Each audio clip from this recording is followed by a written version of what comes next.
What's up everyone, John Ranger from Techno Buffalo here with a full review for you of the HTC First, the very first phone to ship with Facebook Home right out of the box. This phone packs a lot of punch for a $99 price. Let's go ahead and give it a full review, see if it's worth your phone buying buck.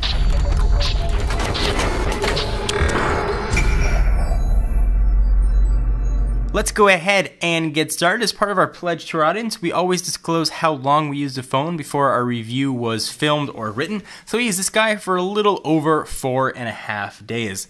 So one point that I want to drive home throughout the course of this review is this is a $99 phone. So to compare it spec-wise with flagships, the HTC One or the Galaxy S4 aren't quite fair. So look at this from the mindset of just under a $100 phone. So let me go ahead and run through the specs very quickly, and then we'll talk about the phone itself, just to refresh you in case you forgot what the HTC First is packaged. So it's got a 4.3-inch 720p, so that's 1280 by 720, with a PPI of 342. Again, that's a 720p screen. Android 4.1 at launch, but fingers crossed 4.2 will be coming. Powering it is a 1.4 GHz Qualcomm dual-core chip. That is the 89300AA, in case you're keeping track at home. Giga RAM, 16 gigs of storage. There's non-removable here, so you're stuck with 16. You're going to have a 5 megapixel shooter. Lives right there on the back. LED flash. The front camera has a 1.6 megapixel shooter. It's got 802.11 ABG and N Wi-Fi, Bluetooth 4.0, a 2000 milliamp hour battery. It does have NFC, 3.5 millimeter headset jack, and charges the way every other phone charges nowadays via micro USB. All right, so we went through the specs. Let's talk a little bit more about this guy. So this is the first phone to ship right out of the box with Facebook Home. Now you can download Facebook Home on other devices and get a Facebook Home experience, but this was sort of the reference phone for how it was going to work. Facebook has claimed that they are going to update this on a monthly basis, so this might change as the phone gets new features. So we broke up this review in essentially two parts. There's a whole separate review on Facebook Home, so if you want to take a look at that, hit the link down below, or if you want to hit it, they'll put an annotation right above it as well. Alright, so let's talk about how this guy first and foremost works as a phone, and it works pretty well. So we tested it with AT&T's 4G LTE network, and it oftentimes backfilled to HSPA Plus, and it worked great. We didn't have any drop calls. It used to be something that I would make a point of. It's coming more and more common now with all the phones we test. No drop calls issues at all. Antenna was relatively strong. We held it next to the HTC One and we were able to test how many bars of LTE or HSPA Plus we had. And it was almost the same across the board. So no issue there at all with the antenna strength. The speaker though kind of stinks. It's certainly not the best. If you're listening to a phone call, using speakerphone, it's going to sound a little bit tinny. Music and games don't sound very good on it as well.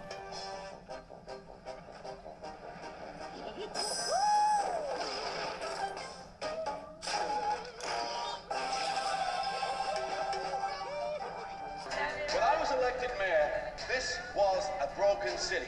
Tell me things haven't changed. You know who I am? Yeah.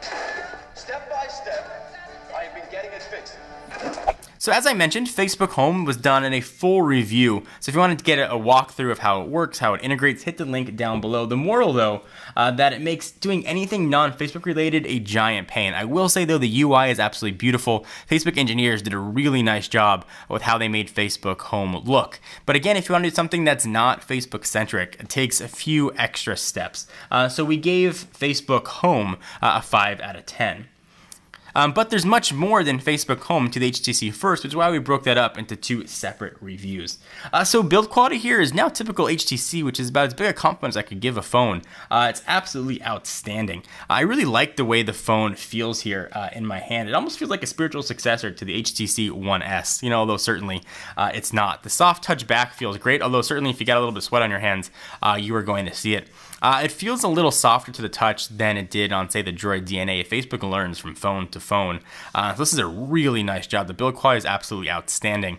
Volume buttons are easy to press, and the phone feels really solid in your hands, which is not something that I could say for pretty much every $99 phone out there. The phone is also pretty zippy too. It's being powered by a dual core chip, which has plenty of power. But when I was playing games or watching videos, doing normal phone stuff, no issues with slowdown at all. And I know you guys are going to want to know the quadrant score on this was 5,048, which put it close to on par score-wise with the HTC One X. So in case you're keeping track at home, It's, again, pretty decent score. It's not the most technical way to evaluate a phone, but is a score that we use for every Android phone we test. And again, bear in mind, this is not a flagship phone. This phone, though, does have a pretty awesome secret. Pure unadulterated Android can be installed with just a few taps. It's actually pretty easy. So if you want to get some pure Android experience, tap the screen, drag your little icon, go on up to apps. Depending what app screen you're in, if you're in this one with your shortcuts, or if you want to scroll on over to the left, you will see Facebook Home settings. You can also access it via the menu button, and you can turn off Facebook Home. We'll go ahead and turn that sucker right off. And we have now pure unadulterated Android. So we'll select the launcher, we'll use that just once. And now we've got unaltered Android 4.1. This is where the phone for me gets really, really interesting. For $99, you get a Nexus-esque experience. Not quite full Nexi, because it's not running 4.2 and it won't get updates as quickly as a traditional Nexus device, but it does have LTE, which the Nexus 4 does not. So if that's important to you, this might be a pretty solid choice to consider. The camera quality here was pretty average, nothing great. Certainly you're not going to be Ansel Adams with the camera on here, but average low light performance. Pictures looked fine. If you want to upload them to Facebook or put them on Instagram, this camera is going to serve you just fine. So you get pure Android as you would on any other Android phone, but you can also have chat heads that can run on, in your native Android experience or inside any of the application. You could turn that off too if you want. But chat heads was one of my favorite features of Facebook Home, so I like being able to merge the two worlds. So this phone really does offer something interesting. There were times when I liked having Facebook Home on. If I was waiting for my wife, I could just scroll through pictures. But if I wanted to really use the phone to do anything else, I like the fact that I could turn it right off very easily. So I think Facebook and HTC did a really nice job with that, actually. So I'd have liked the phone to have had a movable storage and a movable battery. For me, the movable battery isn't that big a deal. I carry external battery chargers, but I know for some of you that is definitely a deal breaker. Locking into 16 gigs of storage, again, would have liked to have had the option to pop in an SD card. So that is definitely not here. So if you need a phone that's going to have removable battery or going to have removable storage, know that going in. So know that if you need 8 batteries to carry with you, this is not the phone to choose. But if you can live with the limitations, you're going to have a great option of phone choices here. Battery life in that 2,000 milliamp hour battery is actually pretty good. Typical phone usage, which for me takes the phone off the charge around 7 o'clock, about an hour and a half to 2 hours of phone calls, usually connected to Wi-Fi, either at home or the office.